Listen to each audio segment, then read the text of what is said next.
সুপ্রিয় দর্শক, আসসালামু আলাইকুম। অনুসন্ধানী টাইম চ্যানেলে যুক্ত হওয়ার জন্য আপনাকে অসংখ্য ধন্যবাদ। জানিয়ে দিচ্ছি আমাদের হাতে থাকা সর্বশেষ আপডেট। আর বরাবরের মতো সর্বশেষ আপডেট জানাতে আপনাদের পাশে আমি সাইমন সুজন। দিল্লির ঘেউ ঘেউ ৯৯% বন্ধ, বাংলাদেশকে পরমাণু অস্ত্র সুরক্ষা দেবে পাকিস্তান। ডিয়ার ভিউয়ার্স, আসসালামু আলাইকুম। ২০২৫-এর সেপ্টেম্বরে সৌদি পাকিস্তানের সাথে একটি কৌশলগত সামরিক ও প্রতিরক্ষা চুক্তি স্বাক্ষর করে। এটা প্রায় সবাই জানেন। এই চুক্তির সামগ্রিক ক্রুশিয়াল পয়েন্ট হল, সৌদির উপর অন্য কোনো দেশ আক্রমণ করলে তা পাকিস্তানের উপর আক্রমণ হিসেবে ধরা হবে। পাকিস্তানকে আক্রমণ করলে তা সৌদির উপর আক্রমণের সমান। মানে ইন্ডিয়া যদি পাকিস্তানে আক্রমণ করে তাহলে সৌদি পাকিস্তানের হয়ে ফাইট করবে, তেমনি পাকিস্তানও সৌদির হয়ে যুদ্ধ করবে। তবে চুক্তির অলিখিত একটি ক্লজ বা ধারা হল, পাকিস্তানের পরমাণু অস্ত্রের সুরক্ষা পাবে সৌদি আরব। অর্থাৎ সৌদি আরবে কেউ পরমাণু হামলা করলে পাকিস্তান ও আক্রমণকারী দেশে পরমাণু হামলা করবে। এ ধারাটি চুক্তির প্রকাশ করা অংশের শব্দগত অর্থাৎ ভোকালি উল্লেখ নেই। তবে সিকিউরিটি এক্সপার্টগণ বলছেন, উল্লেখিত স্ট্র্যাটেজিক মিউচুয়াল ডিফেন্স এগ্রিমেন্টের অন্যতম প্রধান উদ্দেশ্যই এটি। অর্থাৎ সৌদি ও পাকিস্তান উচ্চারণ করে না বললেও চুক্তির উদ্দেশ্য পাকিস্তানের পরমাণু অর্থাৎ নিউক্লিয়ার প্রোটেকশন আমব্রেলা দিয়ে সৌদিকে নিরাপত্তা দেয়া। আজ ঠিক এই প্রোটেকশনের জন্যই তুরস্ক এতে যোগ দিতে চায়। সৌদি পাকিস্তান কৌশলগত সামরিক জোটে প্রবেশের জন্য আঙ্কারা অ্যাডভান্স লেভেলে নেগোশিয়েট করছে।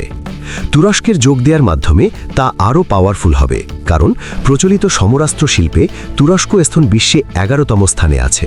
ফলে পাকিস্তানের পরমাণু বোমা, সৌদির বিপুল অর্থ এবং তুরস্কের সর্বাধুনিক প্রচলিত সমরাস্ত্র মিলে ন্যাটোর পরে এই জোট হবে ওয়ার্ল্ডের অন্যতম পাওয়ারফুল মিলিটারি অ্যালায়েন্স। আর সেই অ্যালায়েন্সে বাংলাদেশে যুক্ত হওয়া মানে আর্থিক ও পরমাণু সুরক্ষা পাওয়া। পরমাণু সুরক্ষা পেলে বাংলাদেশের উপর ভারতের সামরিক আগ্রাসনের হুমকি 95% ভ্যানিশ হয়ে যাবে। পাশাপাশি প্রচলিত সামরিক শক্তিতে বাংলাদেশের অবস্থান কোথায় হবে সেটা দেখলে আরও অবাক হয়ে যাবেন। সো এই জোটে যোগ দিলে বাংলাদেশের সামরিক অবস্থান কোথায় পৌঁছায়, চলুন তা দেখি। ভারত অলওয়েজ চায় বাংলাদেশ সামরিক, রাজনৈতিক এবং অর্থনৈতিকভাবে একা থাকুক। বন্ধুহীন বা দলছুট হরিণ শিকার করা সহজ, এটা মূলত শিয়ালের নীতি। আর ভারতের রাষ্ট্রীয় নীতির অন্যতম প্রধান একটি স্তম্ভ হল দক্ষিণ এশিয়ার দেশগুলোকে, বিশেষ করে মুসলিম দেশগুলোকে বন্ধুহীন অবস্থায় ফেলে গিলে খাওয়া। হাসিনাকে দিয়ে বাংলাদেশের প্রায় সকল দ্বিপাক্ষিক সুসম্পর্ক নষ্ট করেছিল দিল্লি। তার পতনের পর কূটনৈতিক ও সামরিক সম্পর্ক উন্নয়ন করা হচ্ছে। স্পেশালি বাংলাদেশের মিলিটারি কোঅপারেশন বেড়েছে বহুগুণে। তুর্কি, পাকিস্তান, চায়না, জাপান এবং ইতালি সহ বেশ কয়েকটি দেশের সাথে ডিফেন্স ডিপ্লোমেসিও বেড়েছে। কেউ জানুক বা না জানুক, সামরিক বাহিনী ভালো করেই জানে যে দিল্লির বাংলাদেশ নীতি মূলত আগ্রাসী আচরণ।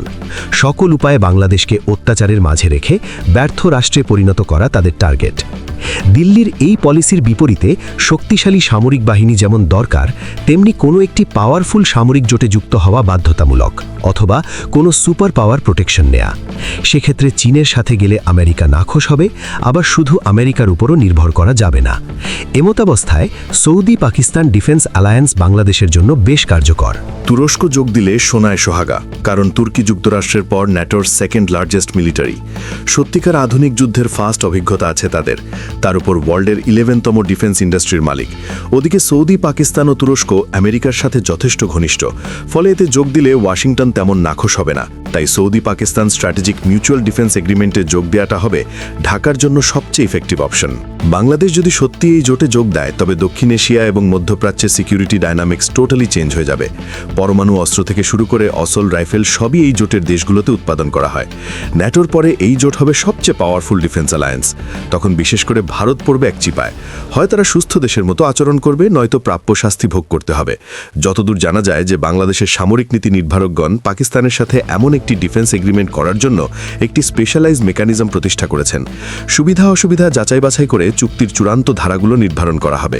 তবে এই চুক্তির অনুমোদন এবং বাস্তবায়নের কাজটি করতে হবে নেক্সট ইলেক্টেড গভর্নমেন্টের। তারা যদি এটি র্যাটিফাই না করে তবে কোনো লাভ নেই।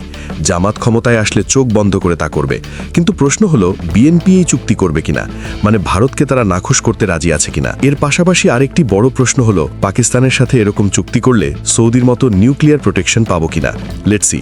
পাকিস্তানের সাথে সৌদির সামরিক সম্পর্ক গভীর। দ্বিপাক্ষিক সামরিক প্রশিক্ষণ বিনিময়, যৌথ মহড়া এবং এবং সৌদির গুরুত্বপূর্ণ স্থাপনার নিরাপত্তা নিশ্চিত করে পাকিস্তান। দুই দেশের মাঝে গোয়েন্দা তথ্য বিনিময় এবং ইন্টেলিজেন্স শেয়ারিংও হয়।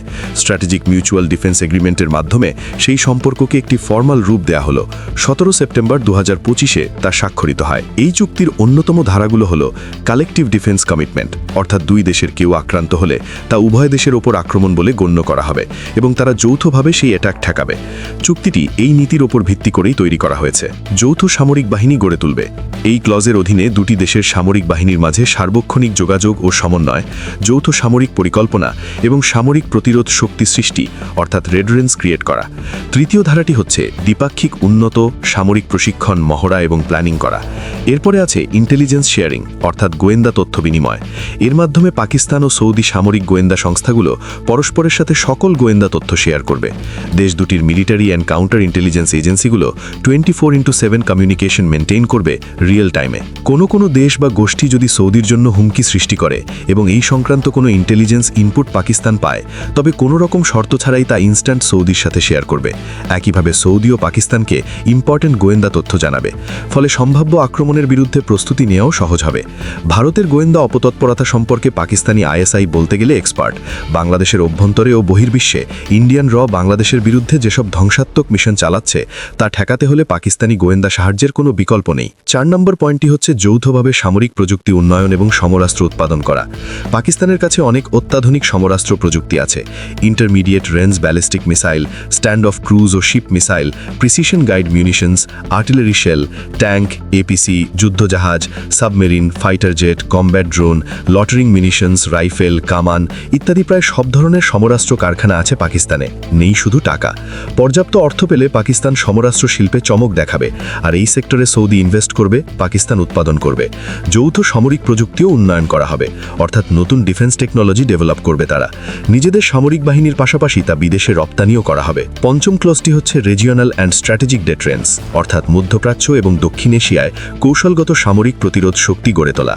মধ্যপ্রাচ্যে সৌদি এবং দক্ষিণ এশিয়ায় পাকিস্তানের ওপর সামরিক আগ্রাসন প্রতিরোধ করার জন্য diplomatic, economic and political power create করা হবে, just like NATO. Last but not the least, এই চুক্তির মূল ধারা হচ্ছে দুই দেশের কেউ আক্রান্ত হলে তারা যৌথভাবে আগ্রাসী দেশের বিরুদ্ধে যুদ্ধ করবে।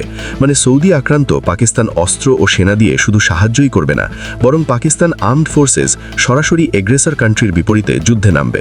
তেমনি পাকিস্তান আক্রান্ত হলে সৌদিও তার সমরাস্ত্র এবং সেনা নিয়ে যুদ্ধে যোগ দেবে। আর এই পয়েন্টের ভিত্তিতে এক্সপার্টগণ বলছেন সৌদিকে নিউক্লিয়ার প্রোটেকশন দেবে পাকিস্তান। সৌদিতে নিউক্লিয়ার অ্যাটাক হলে আক্রমণকারী দেশে পাল্টা নিউক্লিয়ার অ্যাটাক চালাবে পাকিস্তানি এয়ারফোর্সেস। তবে চুক্তিটির 60%ই গোপন। প্রকাশ করা অংশে এই কথাটি শব্দ দিয়ে বলা নেই, কিন্তু বাকি সকল পয়েন্ট এটাই নির্দেশ করে যে সৌদি পাকিস্তানের নিউক্লিয়ার প্রোটেকশন আমরেলার সুরক্ষা চায়। আর এটাই সবচেয়ে ক্রুশাল পয়েন্ট। এখন প্রশ্ন হলো, বাংলাদেশও কি তেমন নিউক্লিয়ার প্রোটেকশন পাবে কিনা? সহজ করে এর উত্তর দিলে বলতে হয় যে হ্যাঁ, পেতে পারে। তবে সেজন্য বাংলাদেশের সামরিক ও রাজনৈতিক সিস্টেমে বৈপ্লবিক পরিবর্তন ঘটাতে হবে। বাংলাদেশের ক্ষমতা স্ট্রাকচারে কোথাও দিল্লিপন্থী কোনো রাজনৈতিক দল, ব্যক্তি গোষ্ঠী থাকতে পারবে না। কারণ এই ধরনের এগ্রিমেন্ট বাস্তবায়ন করা হলে পাকিস্তানের পরমাণু অস্ত্র ও তার ডেলিভারি সিস্টেম, অর্থাৎ নিউক্লিয়ার মিসাইল, এয়ারক্রাফট, ওয়ারশিপ এগুলোর ডিপ্লয়মেন্ট এবং লঞ্চিং সিস্টেমের বেশ কিছু গোপন তথ্য বাংলাদেশের সাথে শেয়ার করা হবে। আর আমাদের প্রশাসনের হাই লেভেলে থাকা দিল্লির দালালদের আলটিমেট টার্গেট হবে সেসব ইনফো ইন্ডিয়ায় পাচার করা। সো বৈপ্লবিক পরিবর্তন ফরজ। তবে এই কাজটি করতে পারে আর্মড ফোর্সেস। তারা চাইলে ইন্টেলিজেন্স কমিউনিটি, বেসামরিক প্রশাসন এবং সোসাইটি থেকে প্রতিটি ভারতীয় দালালকে নির্মূল করতে পারে। সুরক্ষিত থাকতে চাইলে রাজনীতি, প্রশাসনিক ও বোধিবৃত্তিক সেক্টরে থাকা নির্লজ্জ ভারতীয় দালালদের উৎখাত করতেই হবে। তবেই কেবল আমরা পাকিস্তানি নিউক্লিয়ার প্রোটেকশন পেতে পারি। এজন্য সবার আগে শোধাতে হবে বিএনপি ও জামাতকে। ক্ষমতার জন্য দিল্লির অনুগত দালাল হওয়া যাবে না। আসন্ন নির্বাচনে বিএনপির জয়ের সম্ভাবনা 80%। কিন্তু প্রবলেম হচ্ছে বিএনপির টপ কমান্ডের 30 to 40% নেতা চারিত্রিক ও আদর্শিক দিক দিয়ে ভারতের গোলাম। বিগত 10-15 বছরের এদেরকে সুপ্রশিক্ষিত দালালে পরিণত করেছে। সুতরাং বিএনপি ক্ষমতায় থাকলে নিউক্লিয়ার প্রোটেকশন পাওয়া টাফ হবে। এছাড়া চুক্তির বাকি ধারাগুলোর সকল সুবিধা বাংলাদেশ এখনই পাবে। নিউক্লিয়ার প্রোটেকশনের পরে পাকিস্তানের সাথে সামরিক জুটি যুক্ত হওয়ার সবচেয়ে বড় যে সুবিধাটা পাওয়া যাবে তা হলো সমরাস্ত্র ও তার প্রযুক্তি। অলরেডি বলেছি যে জল, স্থল ও আকাশ অর্থাৎ 3 ফ্রন্টে ব্যবহৃত হয় এমন প্রায় সকল অস্ত্রই পাকিস্তান তৈরি করে। কম্প্যারেটিভলি কম দামে পাকিস্তান থেকে এসব অস্ত্র কিনতে পারবো আমরা। পাকিস্তানও ইঙ্গিত দিয়েছে যে তাদের ডিফেন্স টেকনোলজি বাংলাদেশের সাথে শেয়ার করতে প্রস্তুত। বিশেষ করে guided rocket system, short range cruise missile, combat drone, loitering munition তথা kamikaze drone, naval and ground artillery, aerial weapons, APC, ট্যাঙ্কের গোলা, ফিল্ড আর্টিলারি অর্থাৎ কামান ইত্যাদি সমরাস্ত্র বাংলাদেশের কাছে বিক্রি করতে চায় তারা। পাশাপাশি বেশ কিছু অস্ত্র যৌথভাবে উৎপাদন করার প্রস্তাবও দিয়েছে। কোনো দেশ বহুল ব্যবহৃত সমরাস্ত্রের বড় অংশটি নিজেরা উৎপাদন করলে যুদ্ধকালীন সময়ে বিশাল অ্যাডভান্টেজ পাওয়া যায়। গোলা বারুদের অভাবে পরাজয় মেনে নিতে হয় না। ইউক্রেন ও ইরান তার জ্বলন্ত উদাহরণ। এই সেক্টরে বাংলাদেশকে শক্তিশালী করতে যায় পাকিস্তান। ওদিকে টার্কিশ ডিফেন্স টেকনোলজি বিশ্বে সেরা। তাদের উৎপাদিত সমরাস্ত্র ইউরোপ এবং আমেরিকাতেও এক্সপোর্ট হয়। তারা অলরেডি ডিফেন্স টেকনোলজি দিয়ে সাপোর্ট দিচ্ছে। আর বাংলাদেশি ডিফেন্স ইন্ডাস্ট্রিতে সৌদি ইনভেস্টমেন্টও পাওয়া যাবে যদি আমরা এই জোটে যোগ দিতে পারি। মোট কথা, সৌদি, পাকিস্তান এবং টার্কির এই মিলিটারি অ্যালায়েন্সে বাংলাদেশে যুক্ত হওয়া মানে বহুল প্রত্যাশিত সামরিক শক্তি গড়ে তোলার অনন্য সুযোগ পাওয়া। ফোর্সেস বল 2030 সম্পূর্ণ বাস্তবায়নে আর কোনো বাধা থাকবে না। কোনো দেশের রাজনৈতিক দ্বারায় যুক্ত সমরাস্ত্র ক্রয় করতে হবে না। বাংলাদেশের রাজনৈতিক নেতারা কনফিডেন্সের সাথে ফরেন পলিসি নির্ধারণ করতে পারবেন। বাংলাদেশকে যখন তখন আক্রমণের প্রকাশ্য বা গোপন হুমকি দিল্লি আর দিতে পারবে না। এদেশের রয়ের কুকর্মগুলো ঠেকানো এবং দেশপ্রেমিক সুদক্ষ গোয়েন্দা বাহিনী গড়ে তোলা সম্ভব হবে। দিল্লির অপতৎপরতা কমে যাবে 70 to 80%। ফলাফল, বাংলাদেশের অর্থনৈতিক উন্নয়ন দ্রুততর হওয়া। আর যদি নিউক্লিয়ার প্রোটেকশন পাওয়া যায় তাহলে তো কথাই নেই, দিল্লির ঘেউ 99% বন্ধ হয়ে যাবে। আলটিমেট স্বাধীনতা পাবে বাংলাদেশ।